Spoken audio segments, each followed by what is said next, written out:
Welcome to this remarkable frontier chronicle, where forgotten wisdom and unexpected innovation collide with tradition in ways that would forever change the course of local history. Before we begin, tell us in the comments where you're listening from and the exact time of day or night you found this story. It's always fascinating to see how far these frontier tales travel, and when they reach you. In the autumn of 1885, along the northern reaches of the Musselshell River in Montana Territory, a rancher named Ephraim Sorrel began construction on what his neighbors would soon call the most ridiculous homestead in the entire Judith Basin. The location itself raised eyebrows among the cattlemen who had already staked their claims across that windswept country. Sorrel had chosen a peculiar shelf of land tucked against a series of low bluffs, roughly 14 miles northwest of the small settlement of Flat Willow, in a spot that seemed to offer no particular advantage over the open range. The other ranchers had positioned their operations on prime grasslands, near easy water access, on terrain that allowed herds to drift naturally with the seasons. Sorrel, by contrast, selected a location requiring a well dug 47 feet deep just to reach reliable water. When asked why he had committed to such an inconvenient plot, Sorrel reportedly answered with a single word that made no sense to anyone at the time: shelter. The construction that followed only deepened the confusion.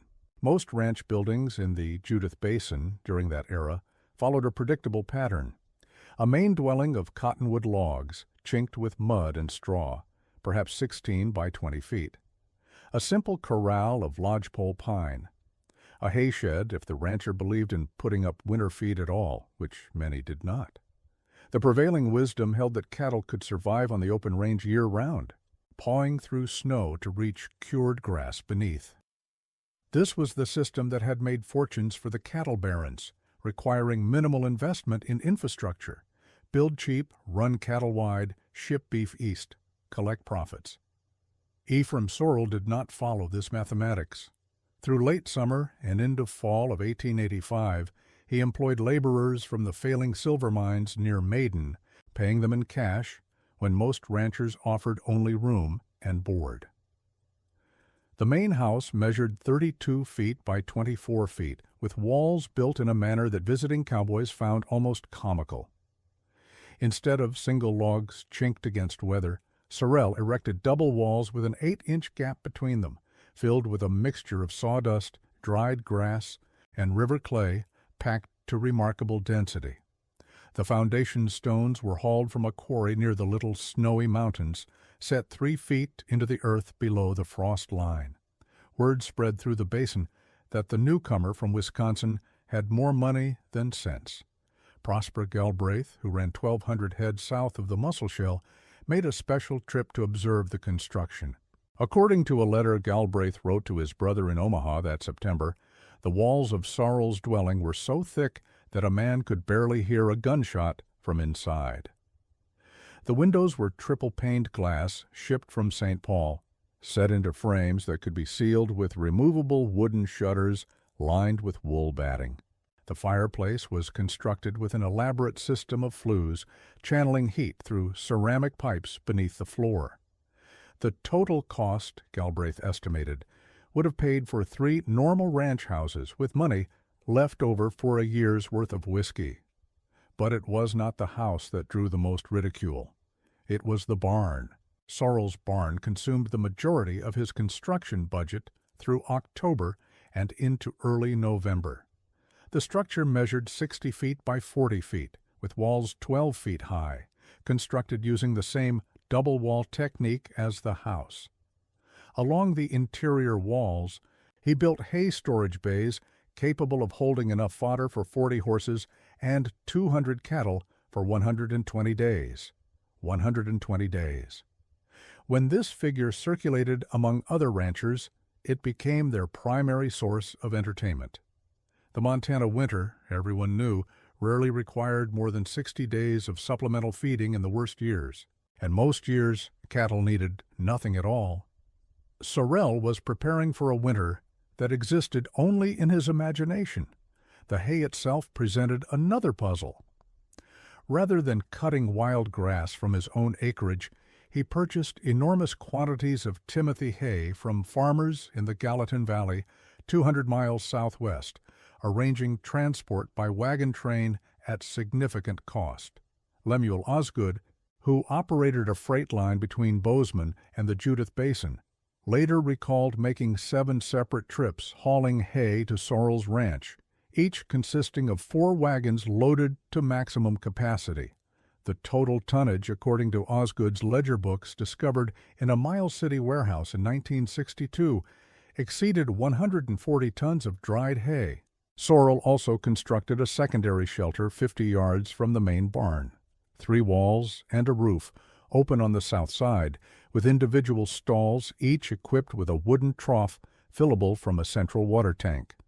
The purpose became clear when Sorrel began purchasing cattle. Instead of buying the Longhorn crossbreeds dominating the Montana range, he invested in Hereford and Shorthorn stock, breeds known for meat quality but also for susceptibility to extreme cold. More significantly, he purchased only 200 head when his grass allotment could have supported 500. When questioned about this conservative approach, Sorrel reportedly replied that he would rather have 200 live cattle in April than 500 dead ones. By early November 1885, Ephraim Sorrel had invested nearly every dollar of his inheritance into his operation. The ranch headquarters looked less like a working cattle outfit and more like a military fortification. The walls were too thick, the barn too large, the hay supply absurdly excessive. His root cellar contained enough preserved vegetables and salted meat to feed a crew of 10 for 4 months. He had purchased 3 years' worth of ammunition, along with replacement parts for every piece of equipment on the property. The other ranchers watched with bemused tolerance. Ira Buckholtz, whose operation on the Upper Muscle Shell was considered among the most successful in the territory, reportedly offered Sorrel friendly advice at the Flat Willow General Store in late October. According to witnesses who later testified in depositions related to the Montana Stock Growers Association inquiry of 1887, Buckholtz told Sorrel he was making the classic mistake of Eastern tenderfeet, who came west with book learning but no practical experience. The Montana range had its own rules. The cattle knew how to survive. The grass knew how to grow. The winters knew how to moderate themselves. Sorrel listened politely, thanked Buckholtz for his wisdom, and returned to his fortified ranch. The winter of 1885-1886 arrived gently. Snow fell in moderate quantities through December and January. Temperatures dropped to familiar levels, and cattle on the open range continued their seasonal routine. Sorrel's elaborate preparations seemed not only unnecessary, but actively foolish. His hay sat untouched, while neighbors' cattle fed themselves on the range at no cost. By March 1886, consensus held that Ephraim Sorrel had wasted a fortune preparing for a disaster that would never come. The spring and summer of 1886 brought conditions that seemed to vindicate this assessment. Grass grew thick across the Montana range, reaching heights older cattlemen could not remember seeing.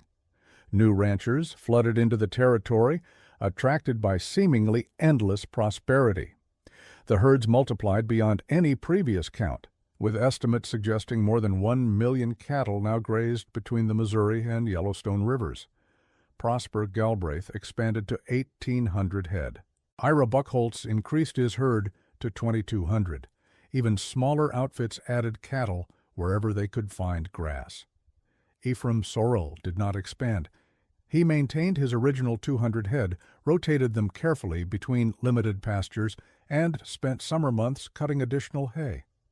By August 1886, his barn contained nearly 200 tons of dried fodder. He reinforced the walls of his cattle shelter with additional windbreaks. He deepened his cistern. He purchased a second hand pump as backup. He acquired 6 additional horses, all sturdy draft breeds, rather than the raunchier cow ponies favored by other ranchers. When Prosper Galbraith rode by that August and saw Sorrel's modest herd grazing peacefully While his own 1,800 head competed for increasingly sparse grass, Galbraith remarked that Sorrel would never make $1 at that rate. Sorrel nodded and said nothing.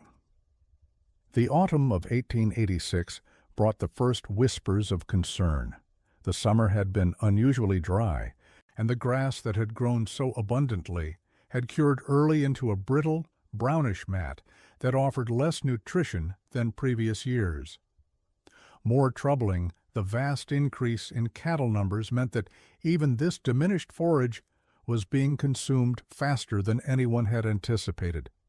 By October, some ranchers were already seeing their cattle lose condition, ribs beginning to show through hides that should have been sleek with summer fat. But these were minor concerns, easily dismissed. The cattle would recover once the snow came, and they could access the grass preserved beneath it. November brought cold that arrived without gradual warning. One week the temperatures hovered near freezing, the next they plunged below zero and stayed there. Snow began falling on November 13th and continued intermittently for the next 3 weeks, accumulating to depths that made movement increasingly difficult. But this was Montana winter, and the cattlemen had seen such conditions before. The cattle would manage. Then came January. The blizzard that struck the Montana Territory on January 9, 1887, arrived with a ferocity that no living settler had witnessed. The temperature, which had already been hovering near 20 below zero, dropped another 30 degrees in less than 4 hours. Wind velocities exceeded 60 miles per hour, driving snow horizontally across the range with such force that it accumulated not in gentle drifts, but in massive, sculpted formations that buried fences, outbuildings, and cattle where they stood. The snow itself was not the fluffy powder of typical storms, but a dense, crystalline mass that packed into ice-hard surfaces within hours of falling. The storm lasted for 16 hours, then paused for approximately 36 hours before resuming with equal intensity for another 12 hours. When it finally subsided on January 12th, the landscape had been transformed into something that resembled no previous Montana winter. The accounts that survived from those days described conditions that tested the limits of human endurance. Ira Buckholtz, in testimony given to the Stock Growers Association that spring, reported that he could not see his barn from his front door, a distance of approximately 40 feet, for the entirety of the storm.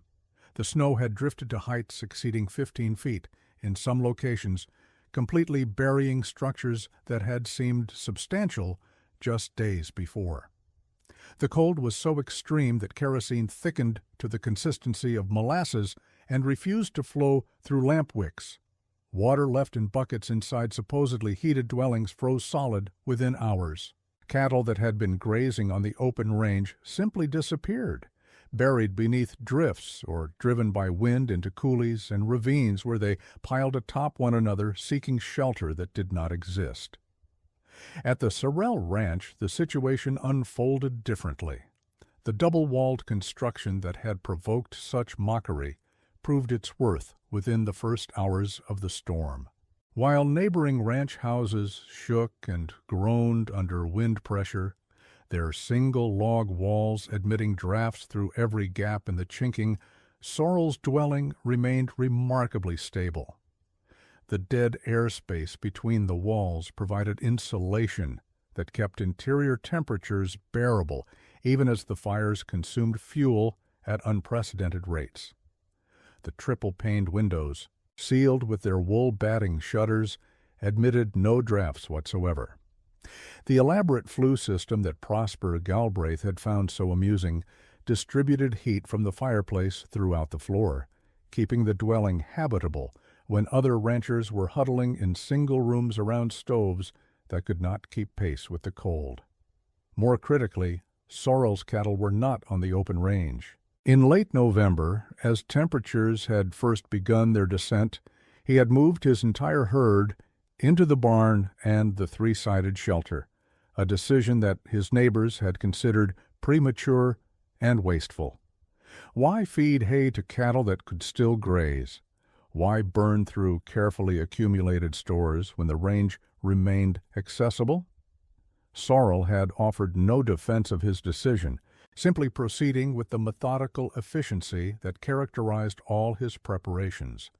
By the time the January blizzard struck, his 200 head had been under shelter for nearly 6 weeks, fed from the massive hay supply that had seemed so excessive, watered from the cistern and well system that had required such elaborate engineering.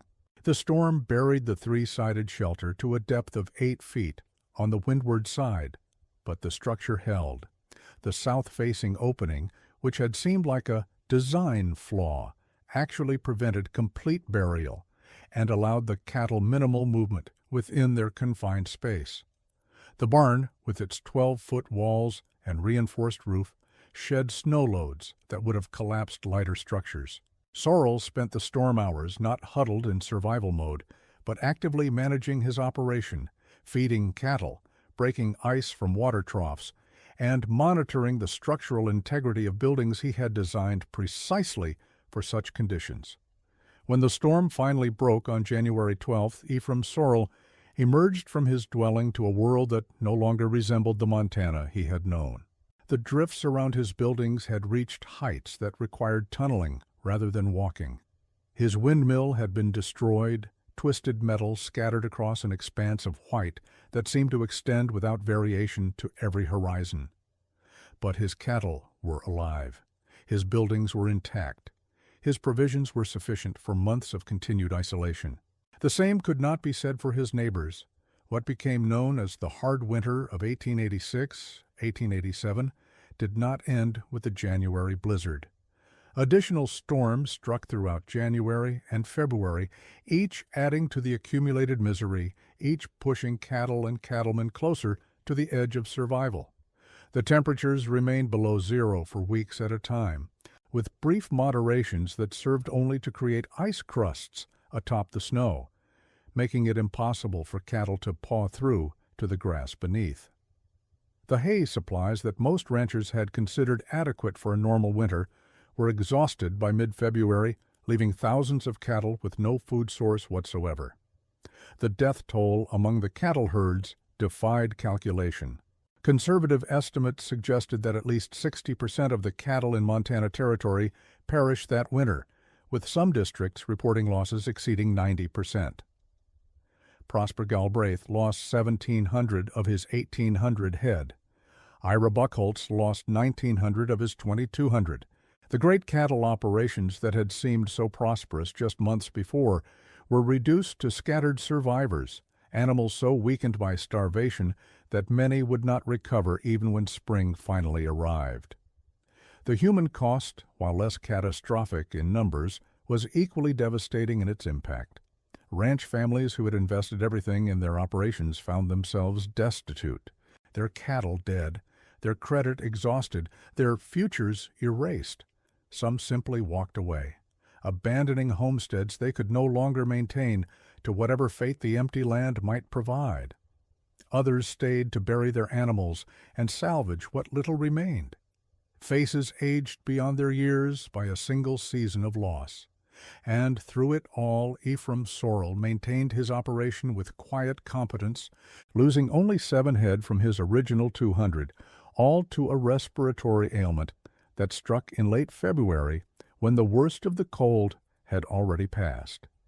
His hay supplies, though substantially diminished, remained adequate through the final weeks of winter. His buildings required repairs but remained functional. His draft horses, sheltered and fed throughout the crisis, emerged in spring capable of the work that lay ahead. The contrast was not lost on his neighbors. In the spring of 1887, as the full scope of the disaster became apparent, Prosper Galbraith paid a visit to the Sorrel Ranch. The letter he wrote to his brother following this visit, preserved in the Galbraith family papers donated to the Montana Historical Society in 1958, offers the most detailed contemporary assessment of what Sorrel had accomplished. Galbraith described walking through the barn that had seemed so excessive, observing the hay bays still partially filled, the water system still functioning, the cattle emerging healthy into the spring sunshine. He described the double walls of the main dwelling, running his hand along the 8-inch gap packed with insulating material.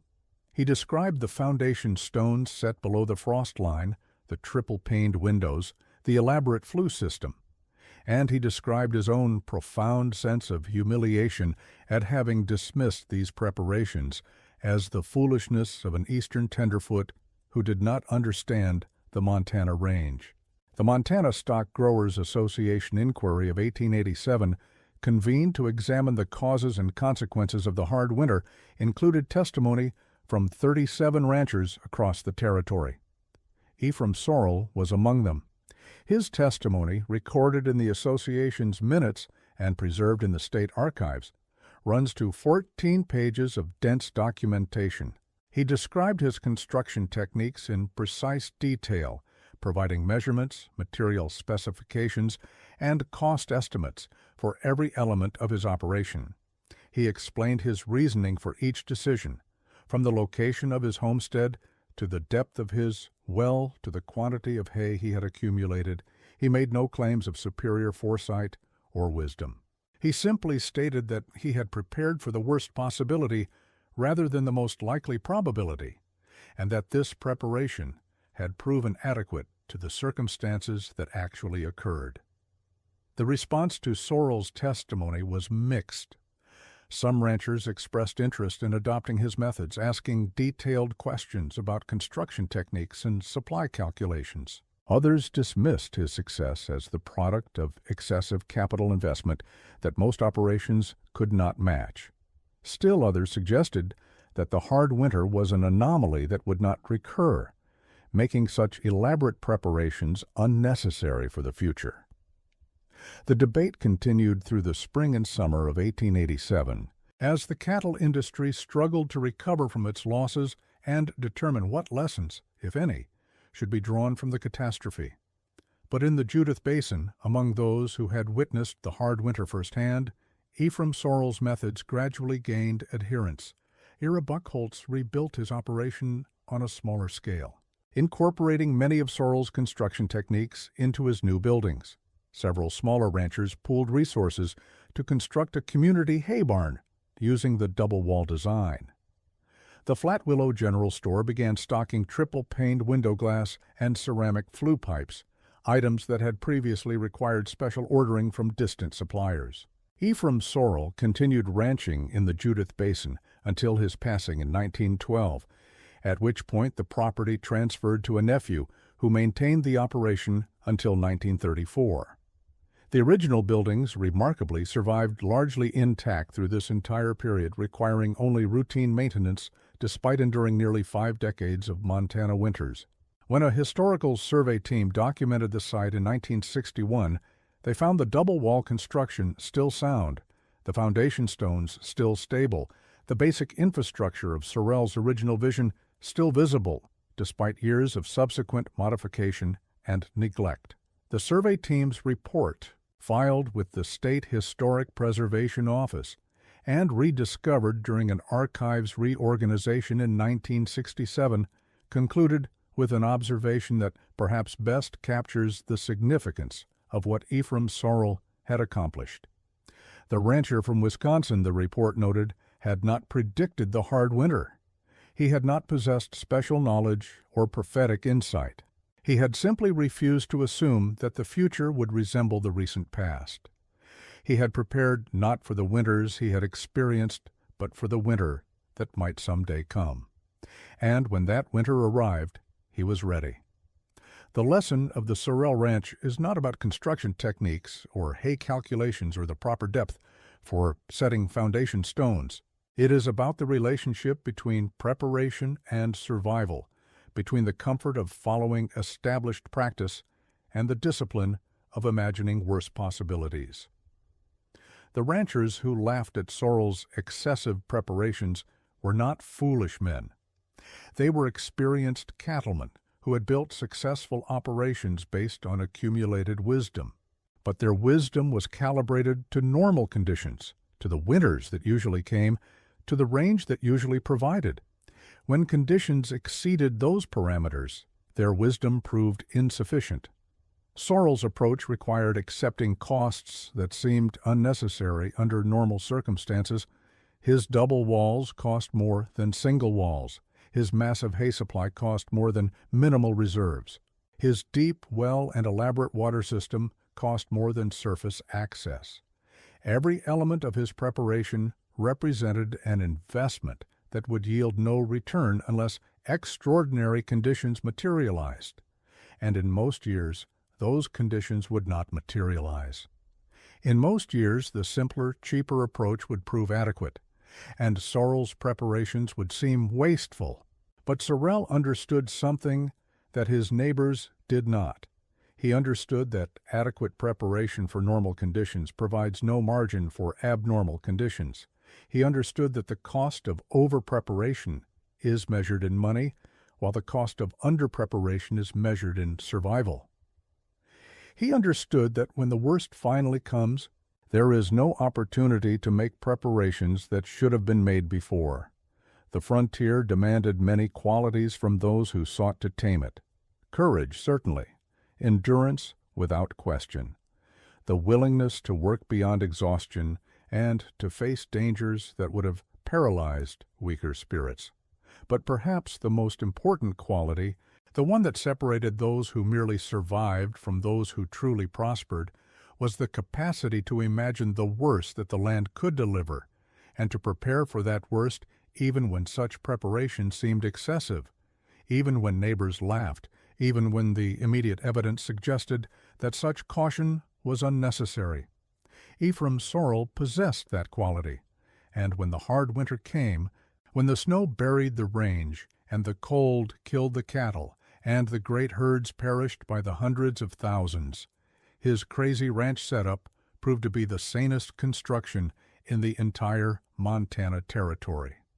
The wind still blows across the Judith Basin, carrying snow in winter and dust in summer, indifferent to the ambitions of those who work the land below. The bluffs where Sorrel built his shelter still stand, weathered but recognizable to those who know where to look. And somewhere in the historical record, in ledger books and letters and testimony transcripts, the evidence remains of a man who understood that the measure of preparation is not what happens when things go well, but what happens when things go wrong. That is the lesson the frontier taught for those willing to learn it. That is the wisdom Ephraim Sorrel carried from Wisconsin to Montana, and that the hard winter validated in the cruelest possible terms. And that is the story that deserves to be remembered, not as a tale of one man's eccentricity, but as a testament to the principle that has always separated those who endure from those who merely hope. Prepare for the worst, and the worst may find you ready.